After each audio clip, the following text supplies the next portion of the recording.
Hello? Joe Plumber. Hey, Brendan. How you doing? Well, it's the 4th of July, man. Oh, yeah. Hey, man, sorry to bother you so much. Did you forget that part? Story. Trying to get...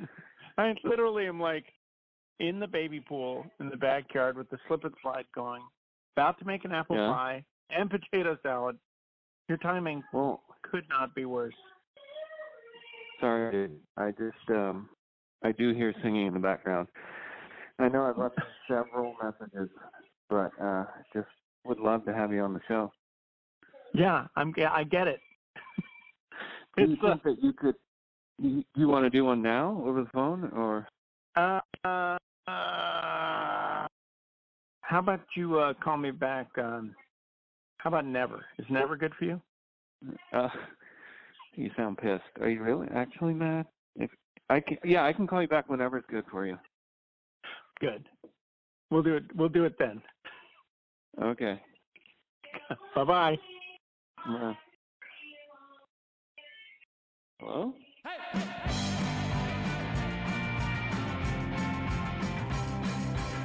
Brendan Canty is a film producer, a composer, a record producer, and of course the drummer of Fugazi. In this episode, he tells us what it's like to have his parents at a show for the first time, and how he and his bandmates escaped a riot at their own show in Warsaw.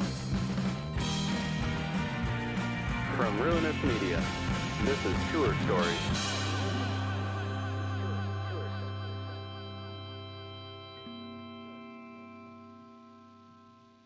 The only time my father came to see me play in Fugazi or any other band was 1991, Seattle at Lake City Theater. It was kind of the height of the nuttiness of everything kind of blowing up.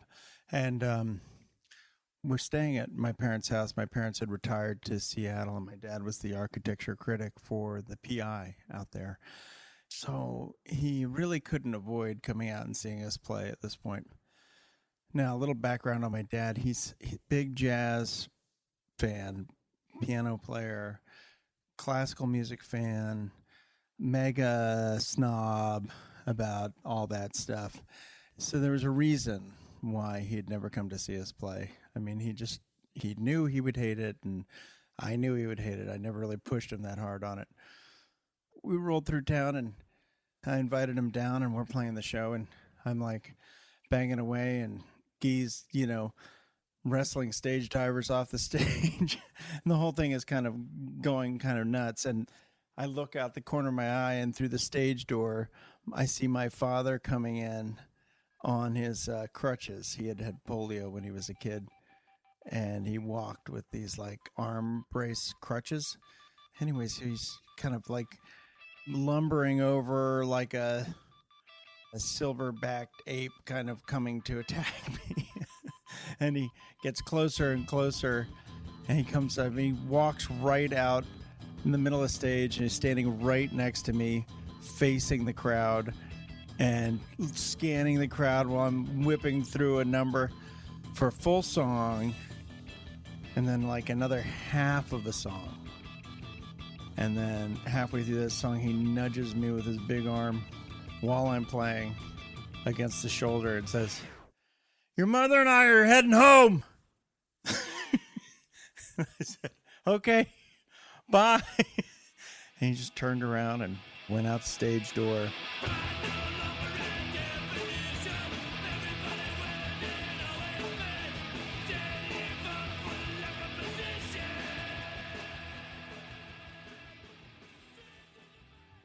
When we came back to his house, we were staying at his house on Capitol Hill in Seattle.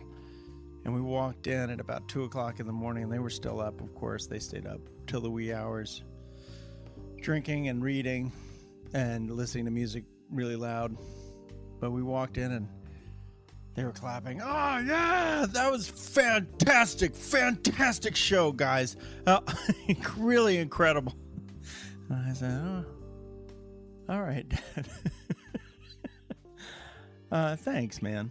I'm not going to push this one any further. I love you too.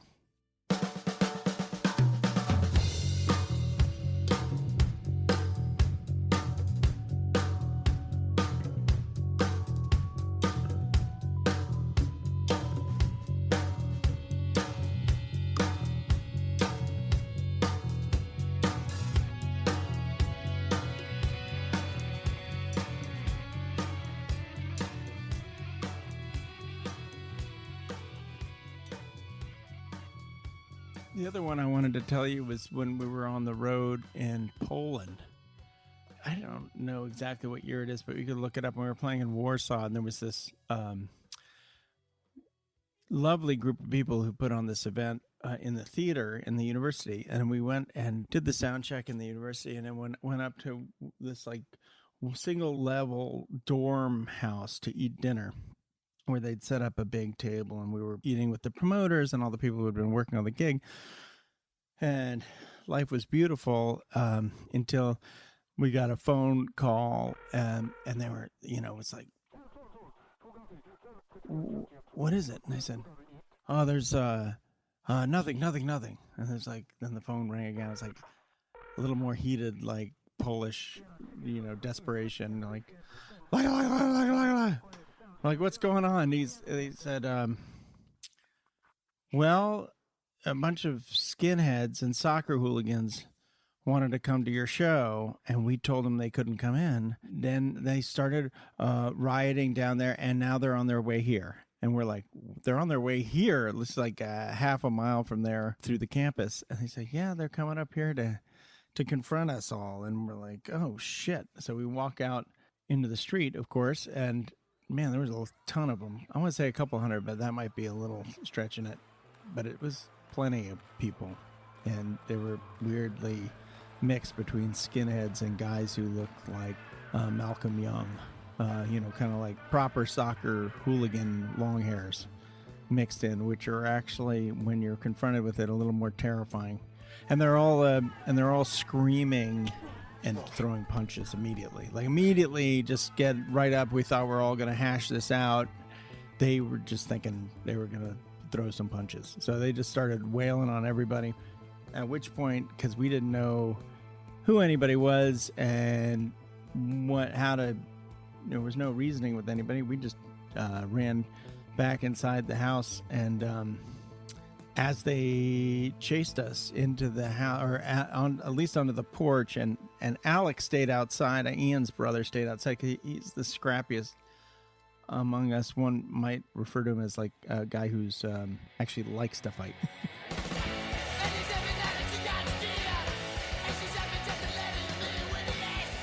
Skinheads were like getting up on the banisters and kicking people in the head, on the porch, and we get inside, and then they're trying to shut the door, and then it's like, oh, Alex out there. We have to kind of grab Alex off the street, and so we're reaching out to grab Alec. All while these hands are coming in the door, and everybody in the place is pulling shit out, like pots and pans and fire extinguishers off the wall to do battle with these guys. And they're trying to get in the front door, and we're trying to get Alec through. And we're beating them back with the pots and pans and shit. And then we finally get Alec inside, and that's when people were disappearing, and this window started getting smashed, and all the doors to all the dormitories started closing. So it was like me and Guy were like, oh shit, where is everybody? And we looked around, and it was terrifying. There was nobody around. And so we while the windows were being smashed, we're running down the halls, and we're like, it's just a dead end at the end of this hall. And I was like, man, we are totally fucked.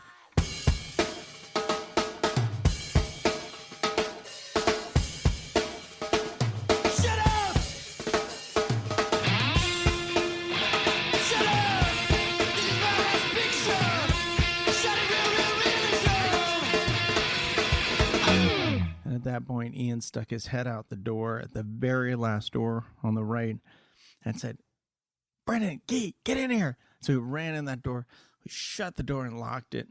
We turned off the lights, and then we opened up the back windows and jumped out the windows into the field, got in our van and drove across the football field with our lights off to get away. The promoter had told Ian, just go into the center of the city and call this number. Wait for me to call you back.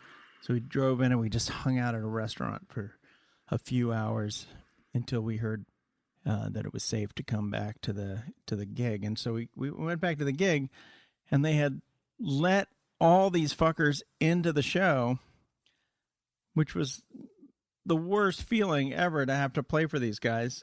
So we played for them all. And what had happened is the police had shown up, police allowed them to come in as long as they left their IDs at the door. So they left their IDs at the door, and what I heard was they used the IDs to arrest everybody the next day, all the skinheads and hooligans. So anyways, that was super gnarly.